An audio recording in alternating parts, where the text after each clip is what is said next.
que debemos comer, los cuales no debemos comer con diabetes.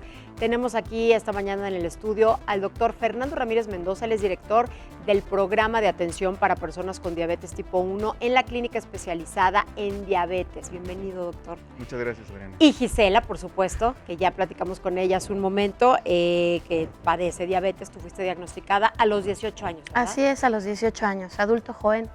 Adulto joven. La mayoría los diagnostican niños o adolescentes, pero también se estima que un 30% de casos de adultos jóvenes. Claro. Hay muchos mitos y falsas creencias también sobre los alimentos, doctor. Me gustaría mucho que hiciéramos hincapié en cuáles son los alimentos o los tipos de alimentos que deben de dejar de comer, que deben de dejar de ingerir los diabéticos, las personas con diabetes. Las personas que viven con diabetes en realidad deben comer de todo. Si hablamos de un niño que se está diagnosticando, tiene oportunidad de probar todos los sabores. ¿Qué alimentos no convienen a alguien que vive con diabetes, pero igual no convienen a alguien que no vive con diabetes? Todos los procesados, todas las harinas refinadas, exceso de azúcares refinados, que no le vienen bien a nadie. Los postres, los pasteles, las harinas. En cantidades excesivas, obviamente, son alimentos que de manera frecuente pues, nos van a hacer daño. Entonces, las personas que viven con diabetes simplemente tienen que tener mucho más cuidado de reducir estas cantidades, pero sobre todo aprender cuántos gramos de azúcar contiene cada uno de los alimentos que quieren consumir. De tal manera que mientras sepan ese detalle de cada alimento, pueden comer de todo. Por ejemplo, en el caso de frutas como el mango, como el plátano, que tenemos la creencia de que tienen mucho azúcar, ¿no? Todas las frutas contienen azúcares y algunas tienen la capacidad de subirnos los niveles de glucosa en sangre más que otras. Pero todas las tienen. Por ejemplo. El mango justamente y el plátano probablemente tienen mayores cantidades con respecto a las fresas o a las frambuesas, por ejemplo, ¿no?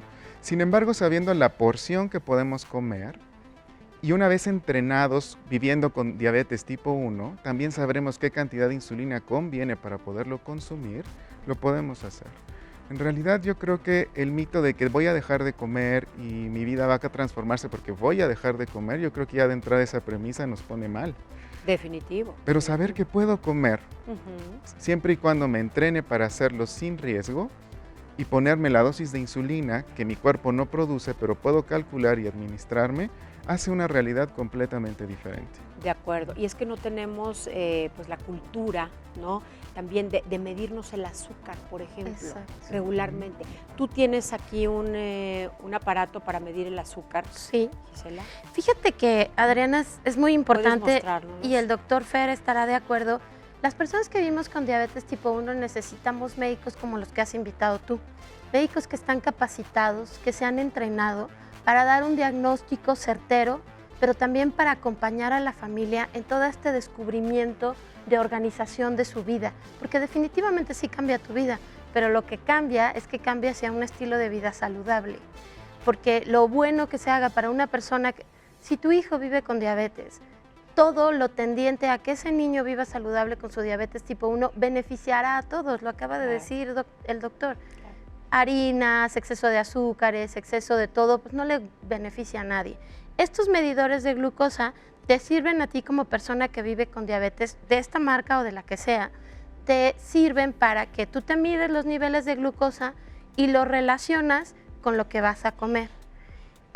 Sí se requiere un entrenamiento, entrenamiento guiado regularmente por nutriólogos o por médicos especializados para que tú aprendas a decidir lo que hay enfrente de ti, cuántas unidades de insulina necesita, o bien, de acuerdo con las unidades de insulina que te indicó tu médico, determinar qué de todo eso que hay en la mesa te vas a comer.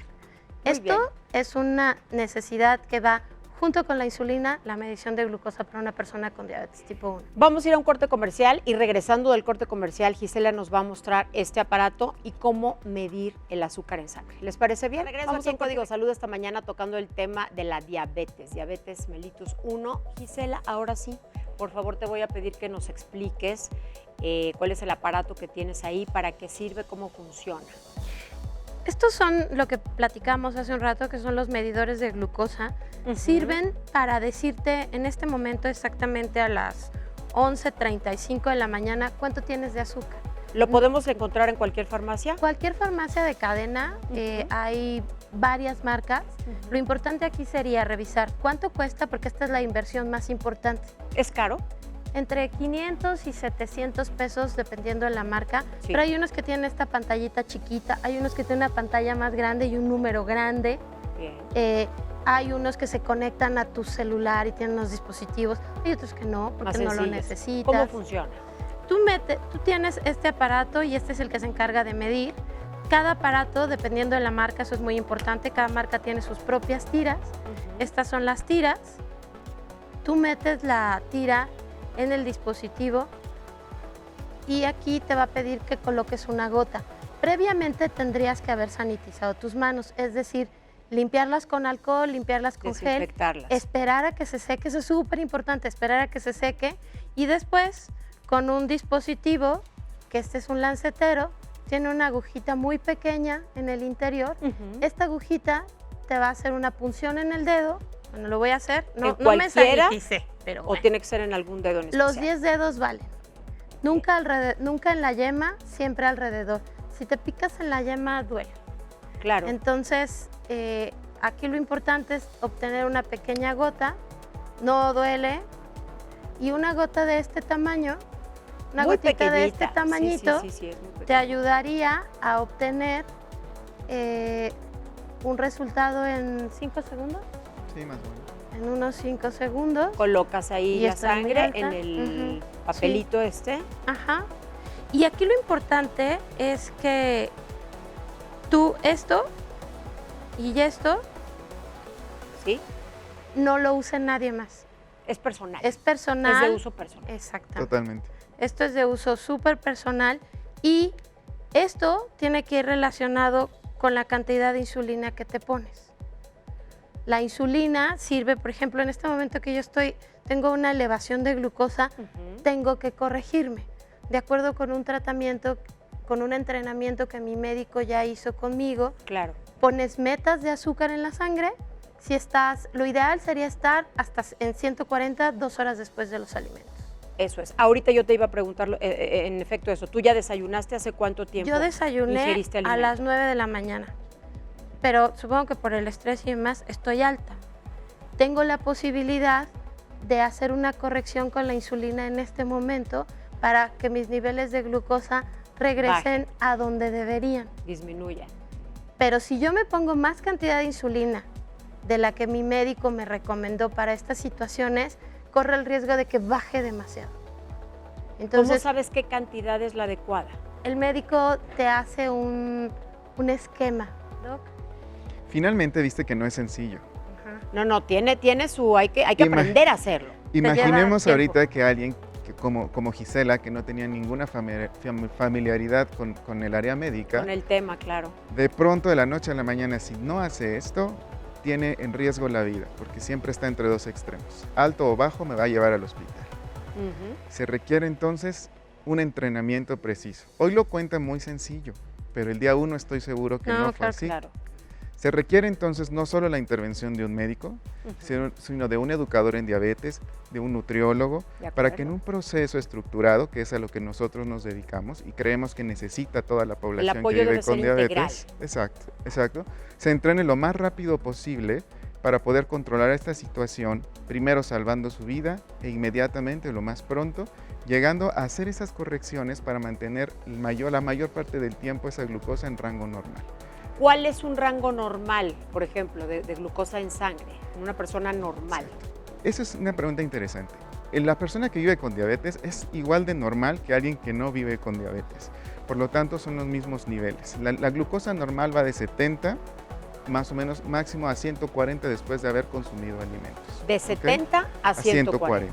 Se acepta, de acuerdo a algunos preceptos internacionales principalmente, que la glucosa esté un poquito más alta, incluso hasta 110 o hasta 180 después de alimentos, en algunos casos específicos como niños muy pequeños o personas muy mayores. Adultos mayores. O algunas personas que van a hacer actividad física muy demandante y es riesgoso porque puede bajar demasiado la glucosa. Claro. Importante hacer hincapié que una baja de glucosa puede ser mortal.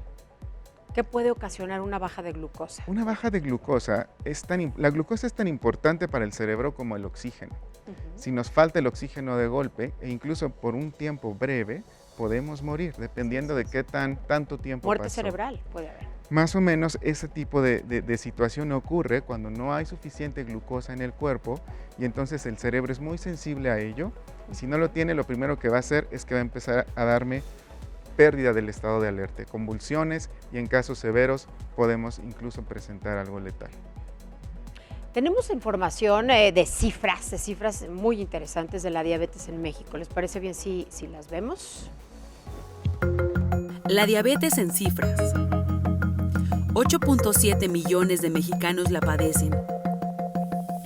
12 millones son portadores de la diabetes. En el 2000 existían 4 millones de diabéticos. En 2045 podrían existir 22 millones de diabéticos en México. El 2% del PIB en México se consume por la diabetes. En 2019 había 463 millones de diabéticos a nivel mundial. Para 2045 podrían existir 700 millones de diabéticos en el mundo.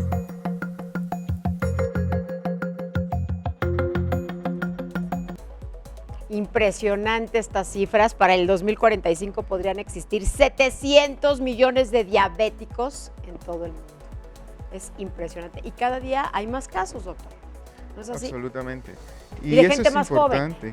Gente más joven que vive con diabetes, y es importante aprovechemos este foro para cambiar también el lenguaje. No es una persona diabética, es una persona que vive con diabetes. Es una condición. Es una condición y así como alguien que vive, no sé, que tiene un proceso de diarrea, no le decimos ahí viene el diarreico, tenemos que pensar en la persona que vive con diabetes, hablando en un lenguaje adecuado, vive con diabetes. Y lo hemos visto en las campañas y en la comunicación médico-paciente, nutrióloga-paciente, sí, que cuando se les cataloga como personas diabéticos, la barrera se eleva, hay un obstáculo de comunicación. Cuando se refieren a nosotros como personas con diabetes, pues es una persona que tiene un esposo, una familia y que la diabetes como tal no te define, es una condición más de tu vida. En tu caso, Gisela, ¿has sufrido rechazo, por ejemplo? ¿Has tenido experiencias de ese tipo? Que te señalen, por ejemplo. Fíjate que me pasaba cuando era muy joven en los lugares en los que ibas a salir a bailar, en los bares y tal, que yo siempre traigo mi bolsita con mi medidor de glucosa y la insulina y demás. Y en algunos lugares no te dejan entrar porque la agujita que te mostré para puncionar el dedo catalogan como punzocortante. Entonces tenías que dejar tus cosas en el guardarropa. Pero cuando tú te vas de fiesta, mamás jóvenes con diabetes, sí es muy importante siempre traer tu medidor. Y estás bailando muchísimo, brincando, entonces cada determinado tiempo tienes que ir a medir tus niveles para corroborar que todo esté súper bien y seguir en la fiesta. Entonces este medidor de glucosa siempre tiene que estar contigo. Después de ciertos momentos en el bar me decían, ay, ya llévatelo, das mucha lata, ¿no? En realidad nunca yo trabajé mucho tiempo en noticias y jamás de ninguno de mis jefes recibí un solo comentario por mi condición de persona que vive con diabetes. Me ayudaban a tener insulina y me recordaban el horario de alimentación. Te apoyaban. Jamás, pero porque siempre yo dije que vivía con diabetes. Entonces, eso también es muy importante. Y justo es el momento de decir que en México vivir con diabetes tipo 1 y es un reto. Claro. No tenemos médicos y equipo de salud capacitados, no tenemos un registro que nos diga hay tantos jóvenes, niños y adultos con diabetes tipo 1 en estos estados del país, no sabemos. Y finalmente, el tratamiento no se nos provee de manera completa. Solo nos dan la insulina, no nos dan las jeringas y no nos dan la medición de glucosa. Y me refiero a no nos dan como un tratamiento integral. Claro. Insulina, medición de glucosa, deberían siempre ir a la par. Y la parte emocional, que yo también siempre insisto mucho en eso. Le agradecemos mucho, doctor. Gracias, gracias esta mañana. Gisela, no te vayas, porque de esta parte vamos a hablar más adelante. Y a continuación nos vamos a un cierto o falso de la...